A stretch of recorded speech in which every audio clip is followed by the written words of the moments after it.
United States, Washington, D.C., January 13th, 1982. 12:30 p.m. Joe Stiley, an executive with a large telecommunications company, arrives at Washington National Airport with his secretary, Nikki Felch. Joe and Nikki are on a business trip to Tampa, Florida. They're scheduled to depart at 2:15 p.m. on board Air Florida Flight 90. Flying is a big part of Joe's life. He's a former Navy pilot, and his job involves regular trips around the world. In those days, I was probably getting on a 737 and flying somewhere once to twice a week. It was almost a routine thing for me to be doing what I was doing that day. Outside, the weather is anything but routine. Washington, D.C. is experiencing one of the worst winters in decades. Temperatures drop to -4 degrees Celsius as a snowstorm rages. Nikki was definitely looking forward to getting where it was warm. She said, "I brought my swimming suit, did you?" And I had not remembered to even pack one. Washington National Airport is just 5 kilometers south of Capitol Hill on the banks of the Potomac River. It's a major hub for flights from across the USA and Canada. On a normal day, more than 400 aircraft land here. But today, the airport is struggling to stay open in the heavy snow. 1:38 p.m. All flights are grounded while snowplows clear the runways. The operation is expected to take an hour.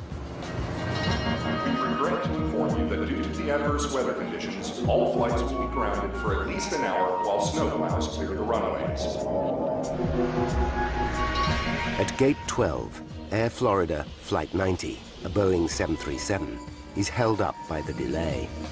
It seems like every year it gets worse and worse. Yeah, I know. I can deal with rain, but this snow is...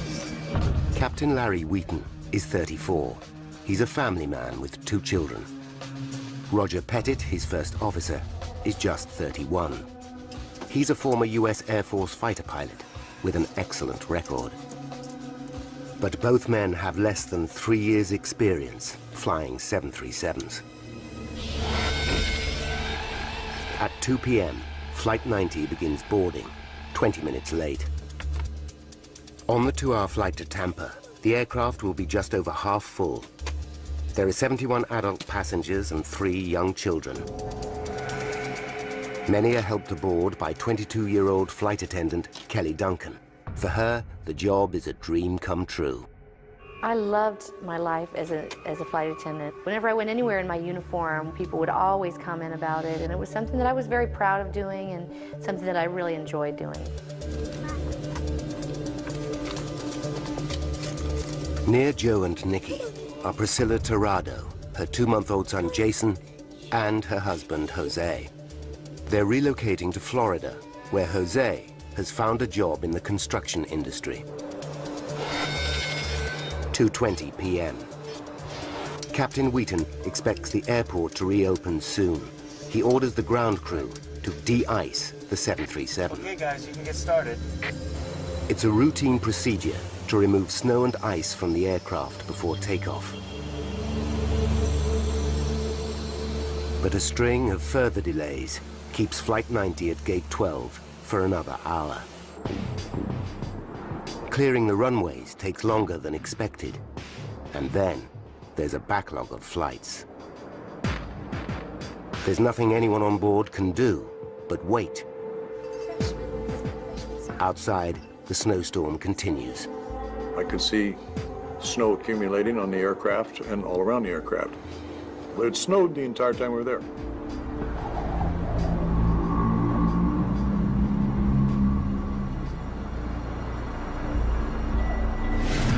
When clearance to leave Gate 12 is given, there's another delay.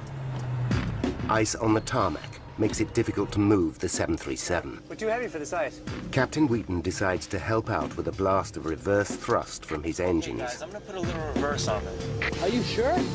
No, don't worry, it'll be okay. 3:35 p.m. Flight 90 eventually begins taxiing to the runway 1 hour and 20 minutes behind schedule.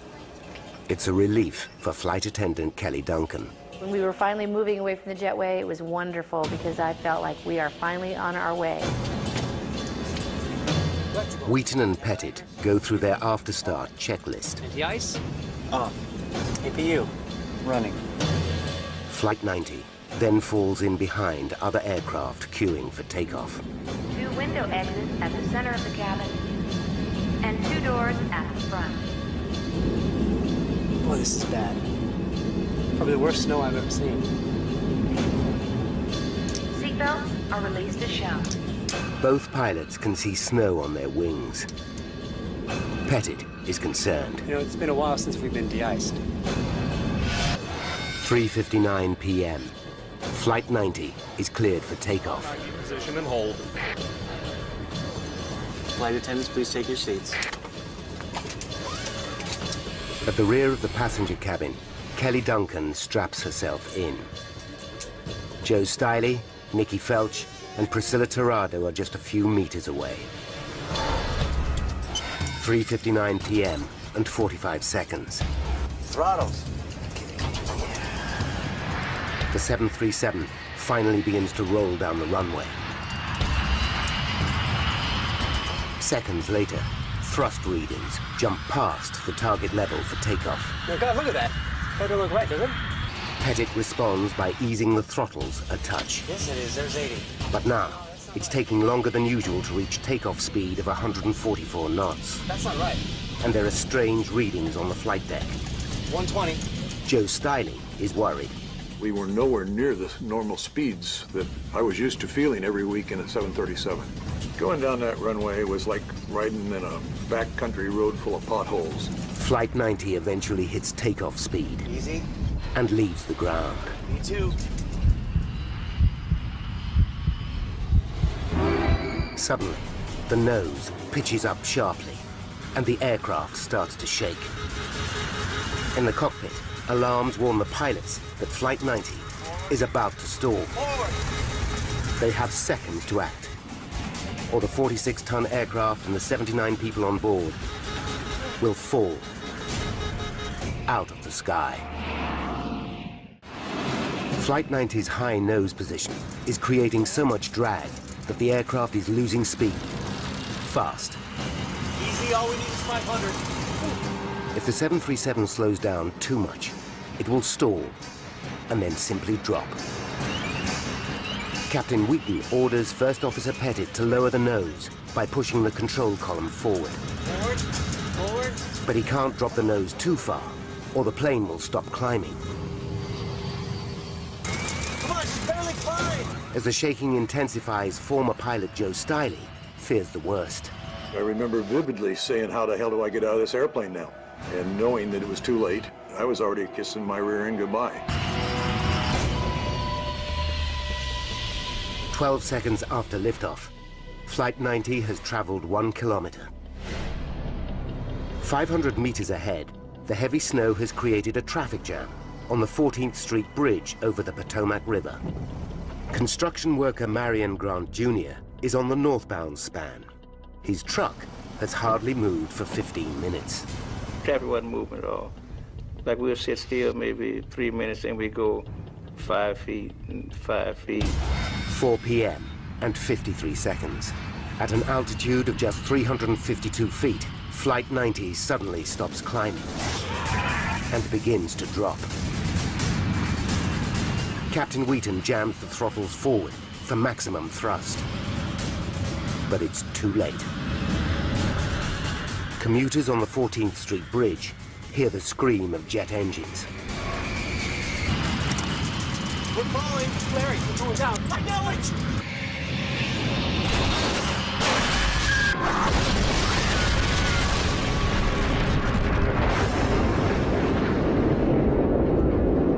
Joe Stiley is knocked out as Flight 90's fuselage breaks into 4 sections.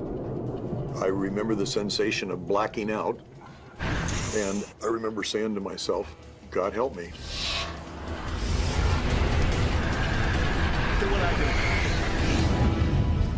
Flight 90's wing has flipped Marion's truck over like a toy, but he stumbles out, alive. The carnage on the bridge is horrific. I saw a guy crushed to death, you know, and then I saw another guy, seemed like his head was decapitated and stuff like that.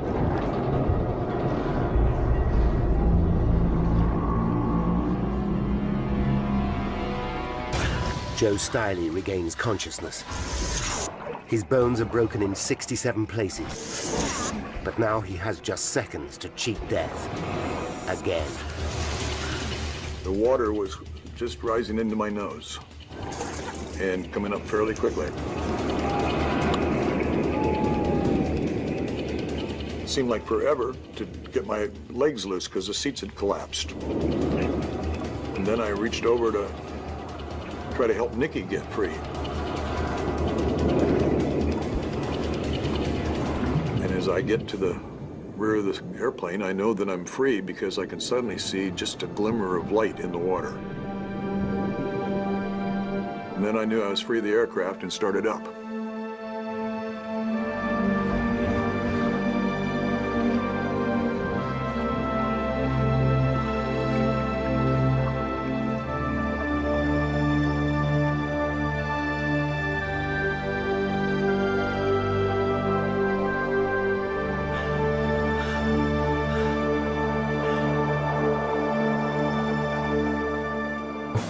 Stunned witnesses gather on the bridge. A news cameraman takes this footage just minutes later. The entire 737, bar the tail section, has disappeared. Joe and Nikki have made it to this island of wreckage, along with 4 other survivors. One is the young mother, Priscilla Tirado. Another is flight attendant Kelly Duncan. She's bewildered. I have no recollection of the impact. 1 minute sitting in a warm jump seat, the next minute in freezing cold water. The water is just 1 degree above freezing. The human body can only survive in these conditions for about 30 minutes. It hurts to be that cold. It feels like knives in you to be that cold. The emergency services arrive minutes later, but their inflatable boats can't get through the ice. It's a devastating blow for Kelly. I really felt like I was kind of just losing hope, thinking, this is really going to be the way I'm going to die. I just didn't feel like I was ready to die. The survivors have escaped a plane crash. But now, they'll freeze to death unless rescuers reach them within minutes. 4:06 p.m. The U.S. Park Police helicopter unit in Anacostia Park, 2.5 kilometers from the crash site. Park Police Aviation, Officer Gailey. It's a tower. They're reporting a missing aircraft, 14th Street Bridge. Pilot Don Usher is a combat-hardened Vietnam veteran. He springs into action with paramedic Gene Windsor. They know visibility is appalling. And Eagle One, their Bell Jet Ranger helicopter, isn't designed for heavy rescue work. But they're determined to help. We did what we were supposed to do, what we were trained to do, and what the public expected us to do.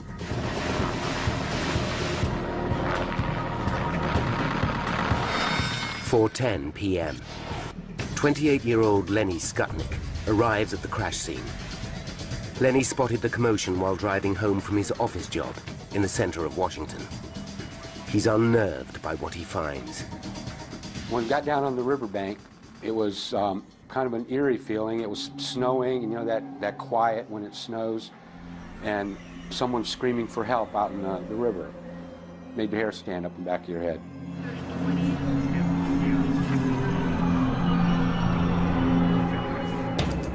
Eagle One is almost flying blind. Don is forced to scan the ground for roads which he knows lead to the 14th Street Bridge. The only visibility we possessed was looking through the chin bubble, what would be called slant visibility. Gene ties together makeshift lifelines. 4:22 p.m. The 6 survivors have been in the freezing water for 21 minutes. Their limbs are numb. They can no longer move their hands. They're giving up hope.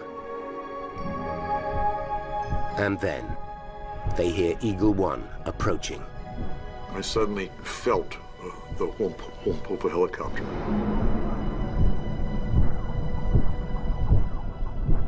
And then the Park Police helicopter came into view.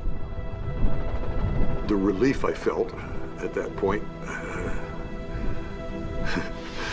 is unimaginable.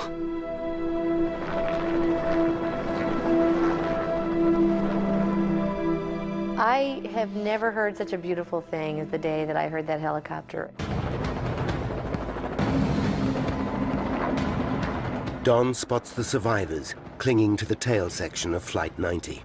We realized as soon as we looked at them that every second counted between life and death to get them out of that river. The first survivor Eagle One rescues is 41-year-old Bert Hamilton.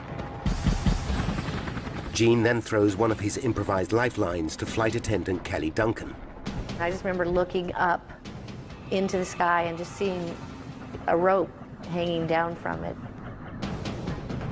And I just pulled it around my back, and they pulled me out.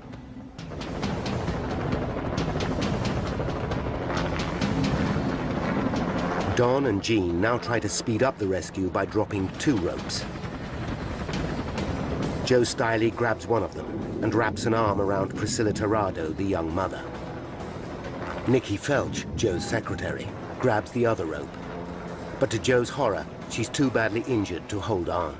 It was the worst feeling because if there's any one person I'm going to try to help first, it would be Nikki, and I can't. Seconds later, Joe loses hold of Priscilla. I didn't realize it at the time, but all the fingers in my left hand were already broken, and my arm was broken. Eagle One drags Joe to safety. The crew know Nikki will be kept afloat by her life jacket. Priscilla is their immediate priority. After 30 minutes in the freezing water, her chances of survival are on a knife edge.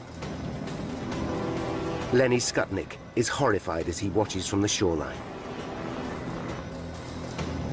She was close enough where you could see the expression on her face, and her eyes just looked wild, and she looked like she was going into shock then. Time and again, Priscilla slips from the life ring. Traumatized, exhausted, and temporarily blinded by aviation fuel, she begins to drown. Lenny realizes he can watch no more.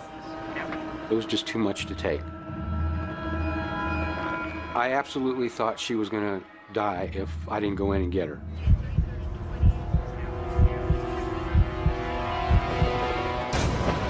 He jumps into the freezing water and drags Priscilla to safety.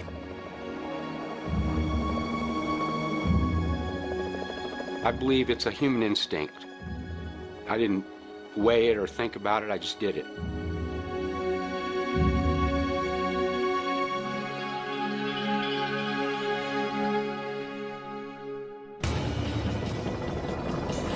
Eagle One now returns to Nikki. But she's too weak to grab the life ring. The crew respond with their most audacious rescue so far. G steps onto the skid, grabs Nikki, and wrestles her to safety.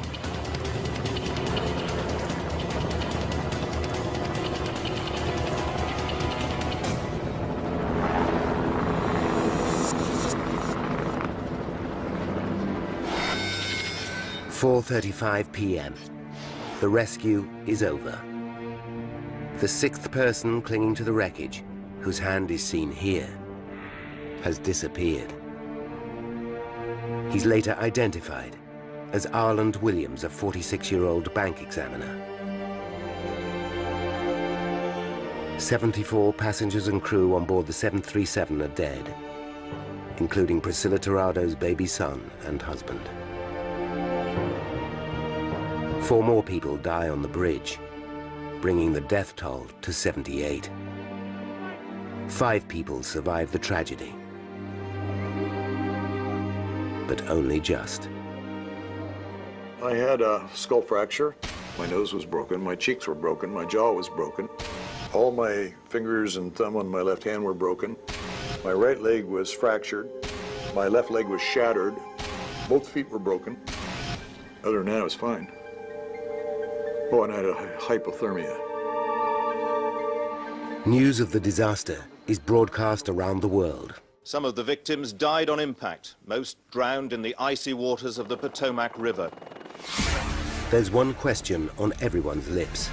How did a routine flight turn into one of the USA's most horrific air disasters?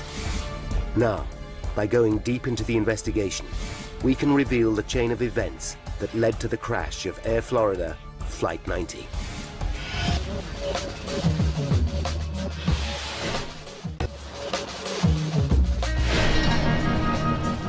At the time of the disaster, Bill Hendricks was the National Transportation Safety Board's Chief of Air Accident Investigation.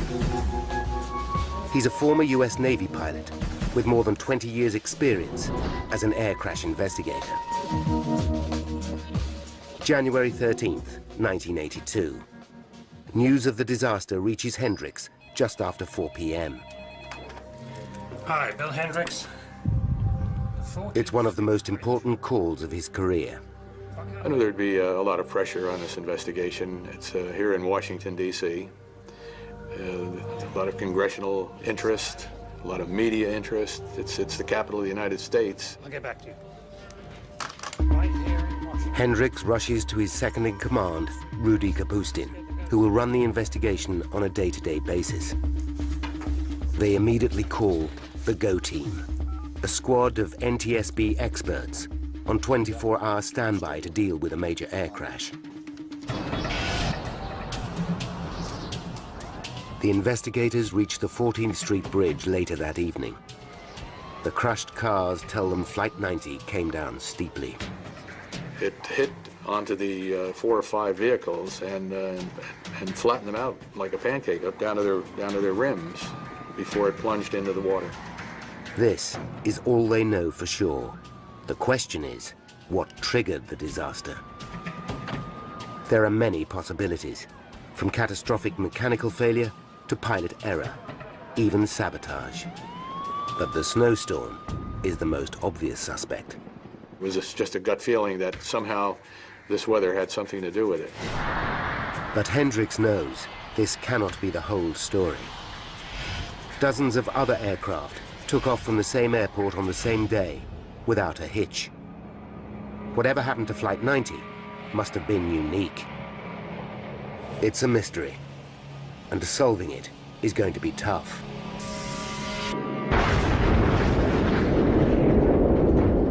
The wreckage of Flight 90 and the clues it might contain are at the bottom of a frozen river. And both pilots are dead, so what happened in the cockpit will remain unknown unless divers find the black box flight recorders. First thing we always look for are the recorders. From the flight data recorder, you get altitude, heading, airspeed. From the cockpit voice recorder, you get the last 30 minutes of conversation in that cockpit between the crew. Early the next morning, US Coast Guard vessels break through the ice and reach the wreckage.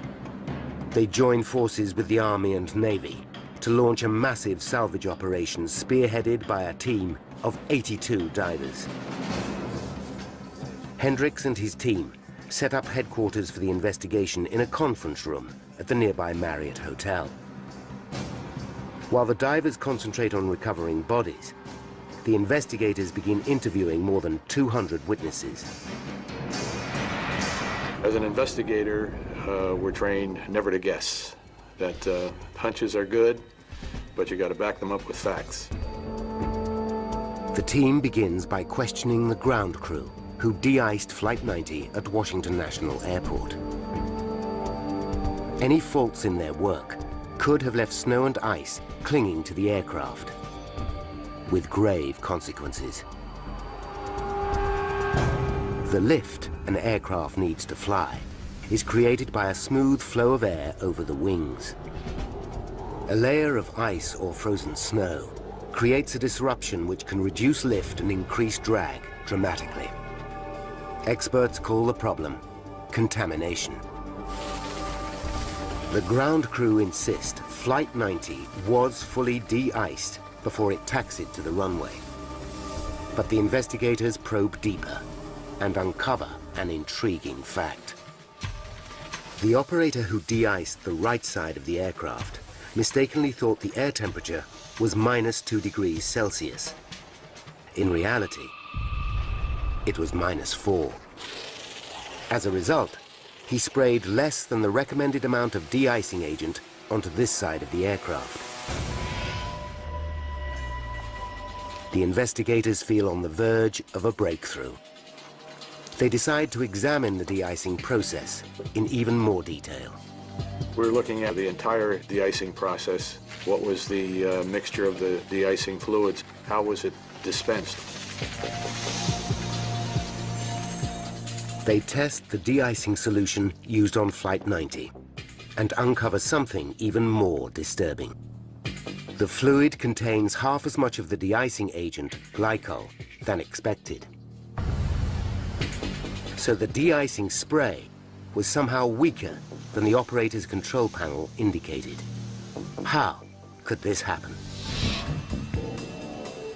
The team examine every component of the de-icing vehicle used on Flight 90 and find their answer.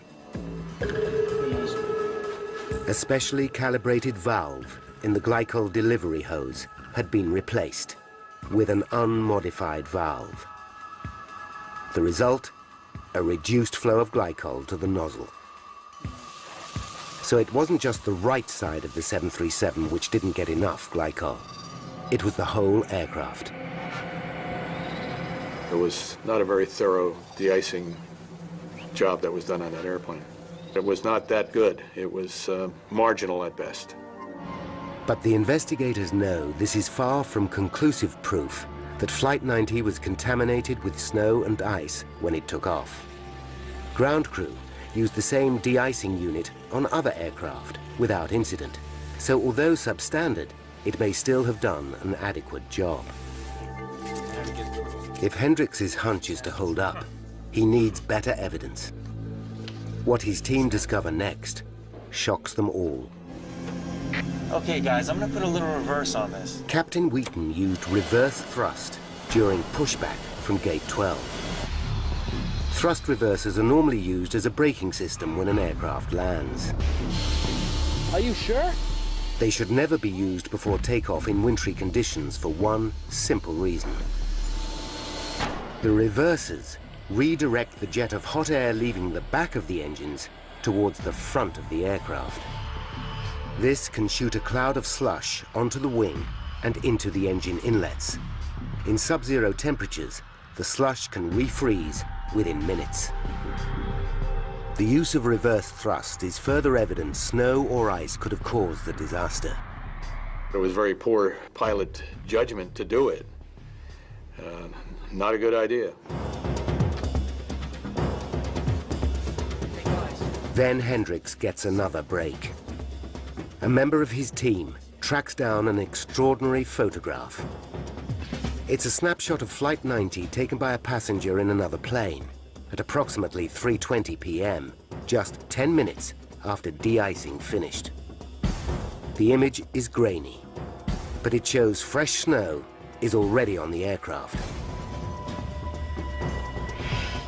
The photograph is further evidence that the 737 may have been contaminated after it was de-iced, regardless of how well the job was done.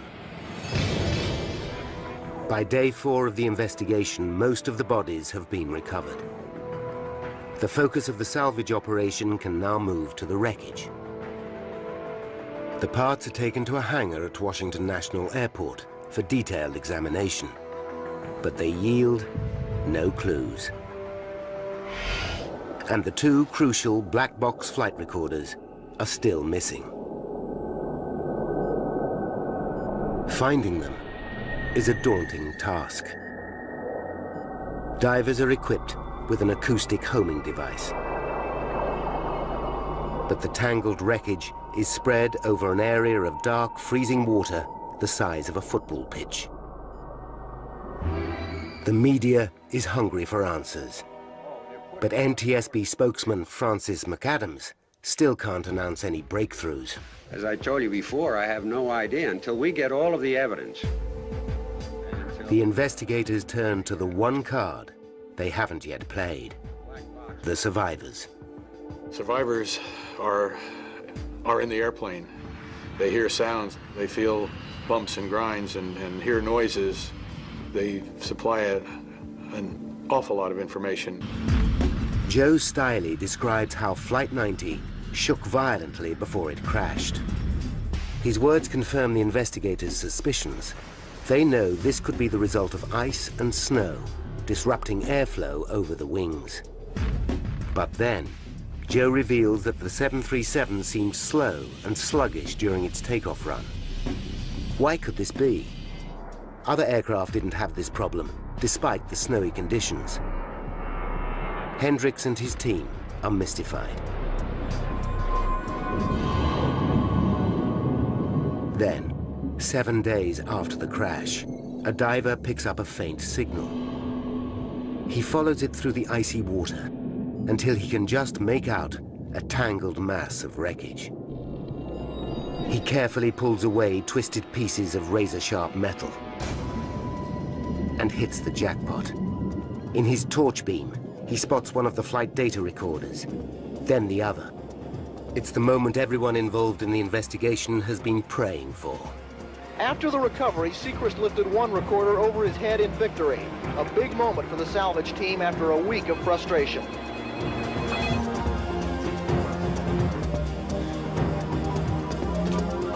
They've got the CBR. All right! When the word reaches the team that the recorders have been found and are being recovered, that is a very good piece of information. The investigators rush the black boxes to their labs. After days of speculation, they're about to find out exactly what happened in the seconds leading up to the crash. They're excited, but they also know they're about to listen to the voices of the dead.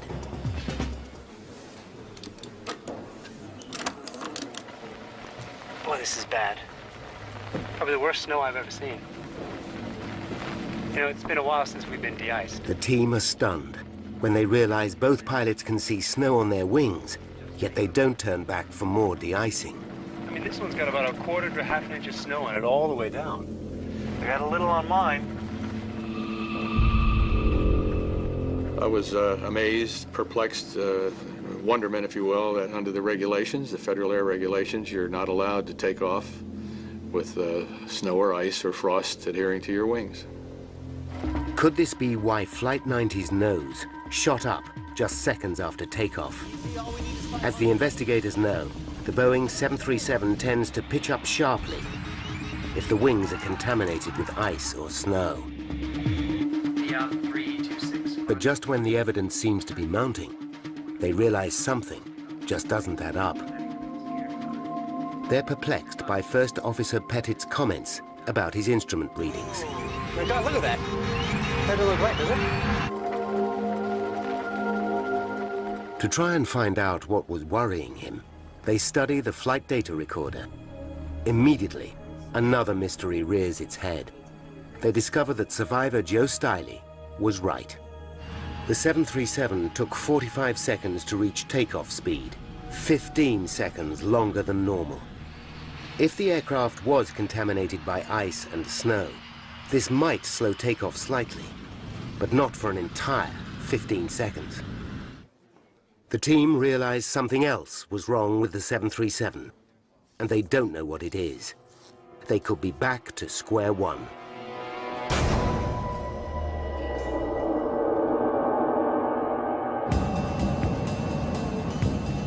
They can think of only one thing which would slow a 737's takeoff dramatically: insufficient thrust from the engines. But why would a crew take off without powering up properly? It seems an absurd idea. The riddle can't be solved by examining the engines. They are still at the bottom of the Potomac River. And Flight 90 was fitted with a pre-digital flight recorder, which didn't monitor thrust levels. There's only one option left. The investigators scrutinized the low-level engine sounds picked up by the cockpit voice recorder. Using a technique called sound spectrum analysis, they translate these sound frequencies into thrust readings. Yeah, it's 1.7. That's too low. The results are a shock. Both engines were running at a thrust level, or EPR, of 1.7. But the 737's takeoff EPR should be 2.04. The team are baffled. It looks as if the pilots took off without sufficient power. Oh God, look at that. That don't look right, does it? But how could this happen? Off. Start pressure. Up. The investigators play the cockpit recording again and again, looking for clues. LaGuardia's not accepting. Then they pick up on a tiny detail. Pitot heat? On. Anti-ice? Off. APU? Running. Can we hear that again? Shoulder harness. The investigators are dumbfounded. He said off. Shoulder harness. The recording is poor, but Captain Wheaton seems to say off when asked about the engine anti-ice system. Anti-ice? Off.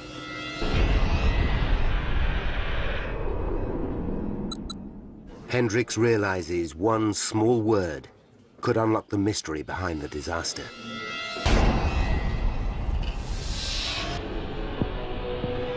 He knows thrust readings for each engine are produced by two sensors, one in the inlet and one in the outlet. Together, they produce thrust readings by measuring the ratio between air pressure at the front and the back of the engine.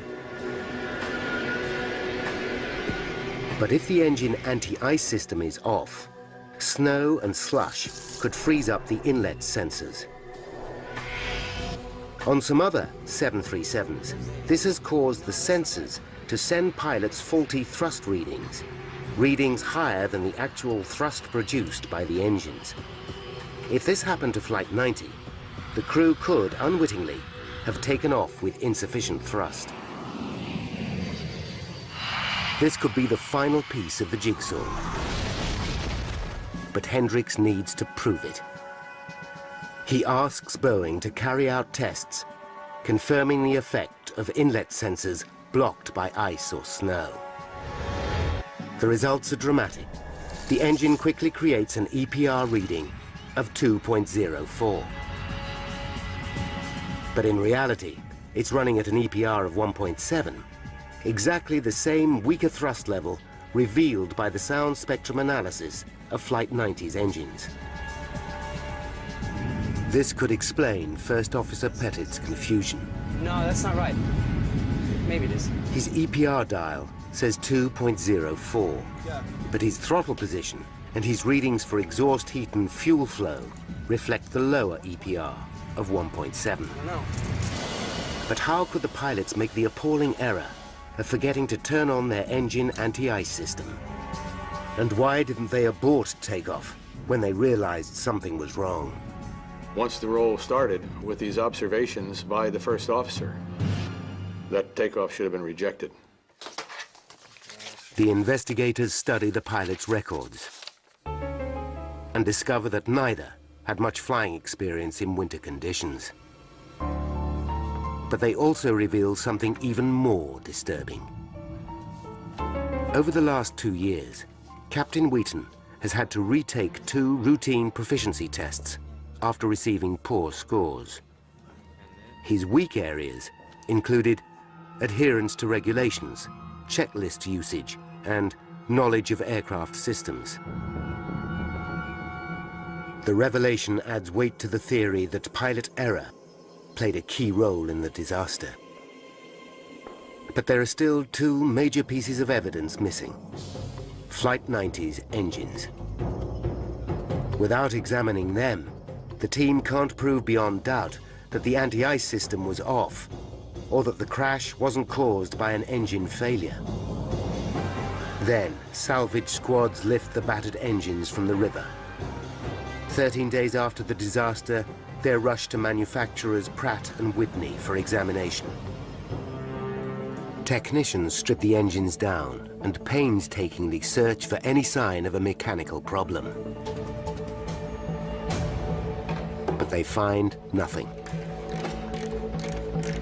Then they inspect the anti-ice system. One by one, they check the tubes which carry hot air to key areas of the engine. The results are decisive. The valves inside are closed. The anti-ice system hadn't been switched on. But would this be enough to bring down Flight 90?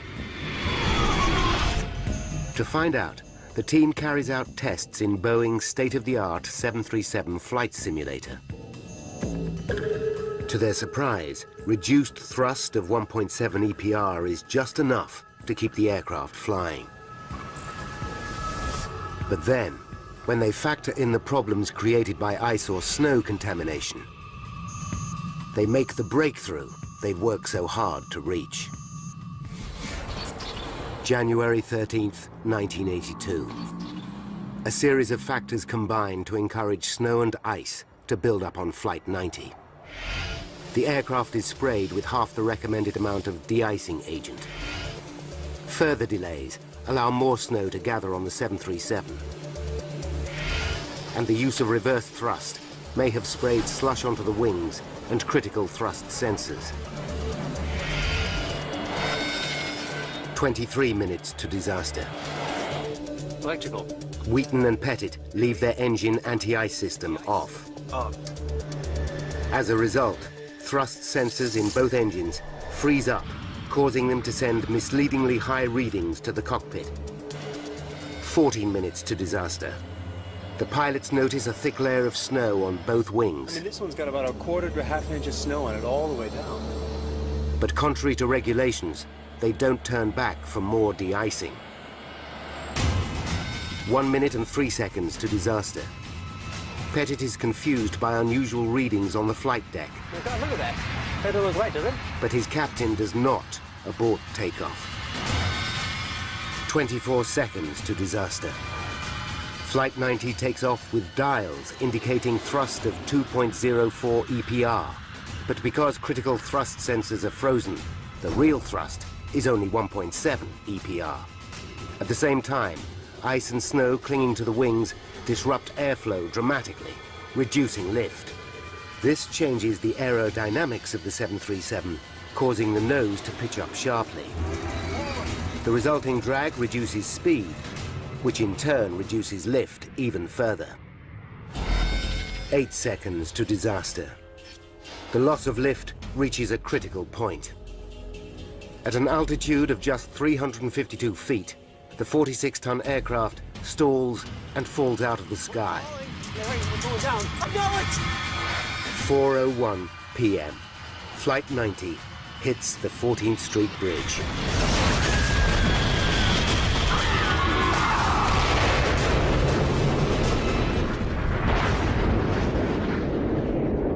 The disaster claims 78 lives, including those killed on the bridge.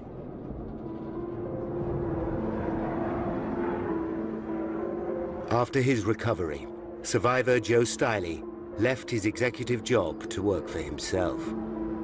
He's overwhelmed by emotion during a rare return to the scene of the crash. I think more than anything else, I'm appreciating the 24 years I've lived since then. Like, I saw my kids grow up. I held my dad's hand when he passed away. I could have missed all that.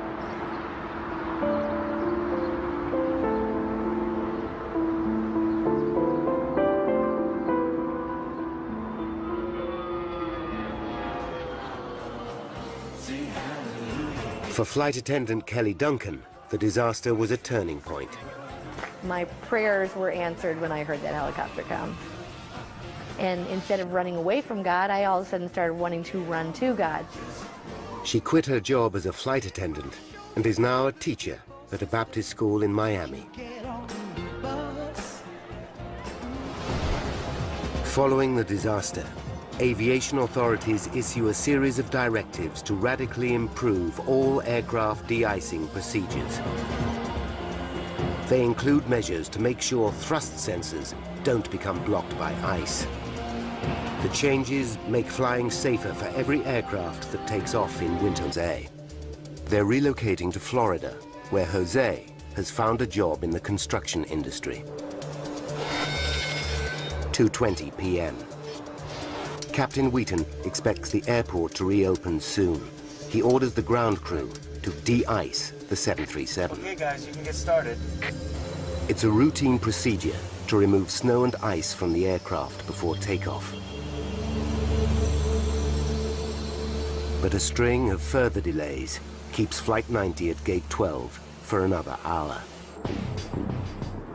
Clearing the runways takes longer than expected, and then there's a backlog of flights. There's nothing anyone on board can do but wait. Outside, the snowstorm continues.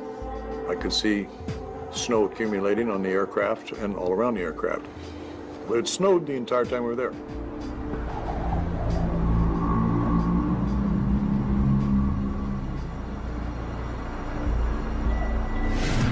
When clearance to leave Gate 12 is given, there's another delay. Ice on the tarmac makes it difficult to move the 737. We're too heavy for this ice. Captain Wheaton decides to help out with a blast of reverse thrust from his engines. Okay, guys, I'm gonna put a little reverse on them. Are you sure? No, don't worry, it'll be okay. 3:35 p.m. Flight 90 eventually begins taxiing to the runway 1 hour and 20 minutes behind schedule. It's a relief for flight attendant Kelly Duncan. When we were finally moving away from the jetway, it was wonderful because I felt like we are finally on our way. United States. Washington, D.C. January 13th, 1982. 12:30 p.m. Joe Stiley, an executive with a large telecommunications company, arrives at Washington National Airport with his secretary, Nikki Felch. Joe and Nikki are on a business trip to Tampa, Florida. They're scheduled to depart at 2:15 p.m. on board Air Florida Flight 90.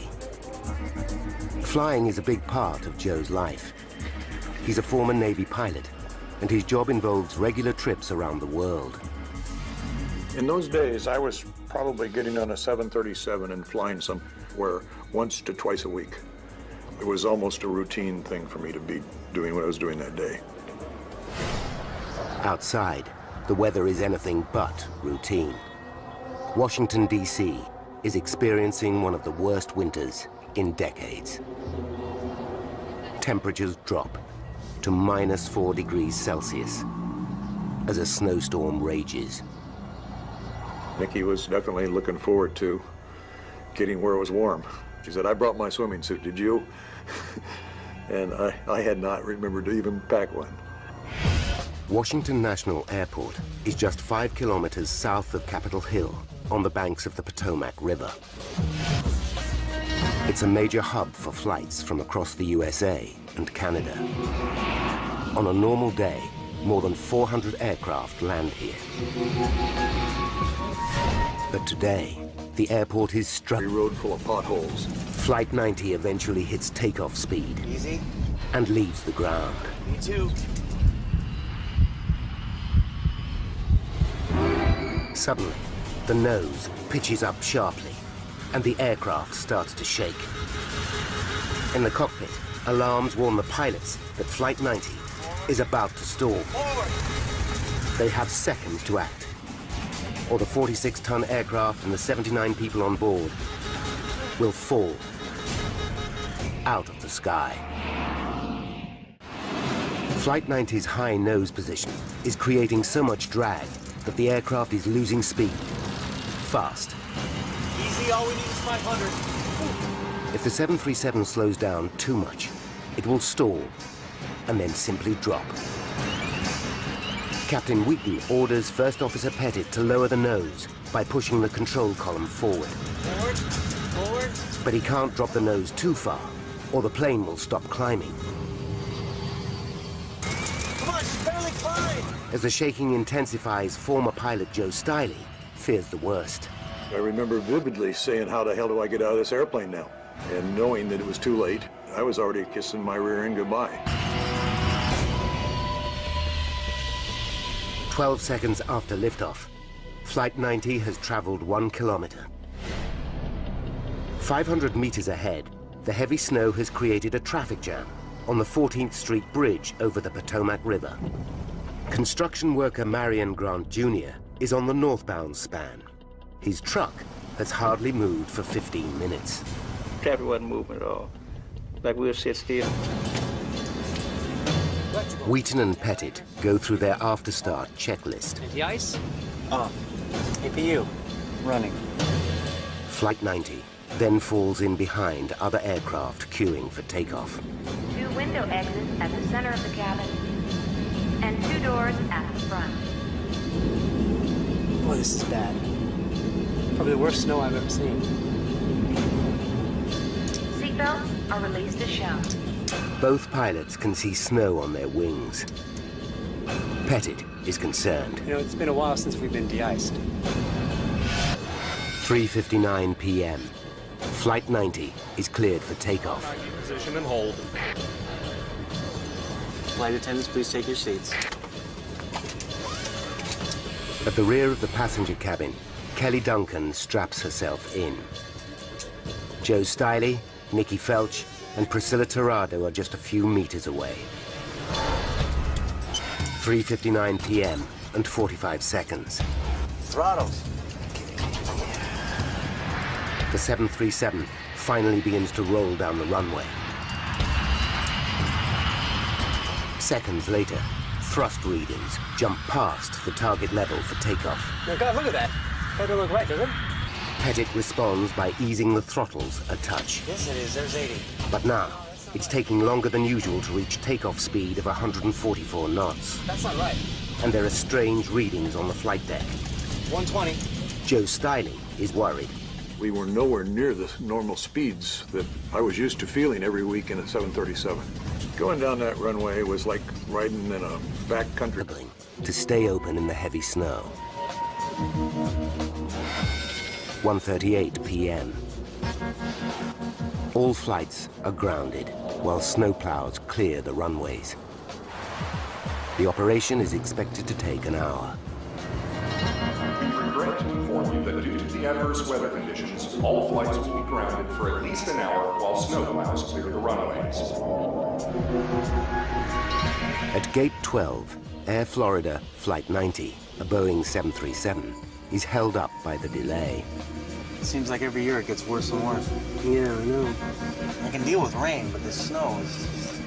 Captain Larry Wheaton is 34. He's a family man with 2 children. Roger Pettit, his first officer, is just 31. He's a former U.S. Air Force fighter pilot with an excellent record. But both men have less than 3 years' experience flying 737s. At 2 p.m., Flight 90 begins boarding, 20 minutes late. On the 2-hour flight to Tampa, the aircraft will be just over half full. There are 71 adult passengers and 3 young children. Many are helped aboard by 22-year-old flight attendant Kelly Duncan. For her, the job is a dream come true. I loved my life as a flight attendant. Whenever I went anywhere in my uniform, people would always comment about it, and it was something that I was very proud of doing and something that I really enjoyed doing. Near Joe and Nikki are Priscilla Tirado, her 2-month-old son Jason, and her husband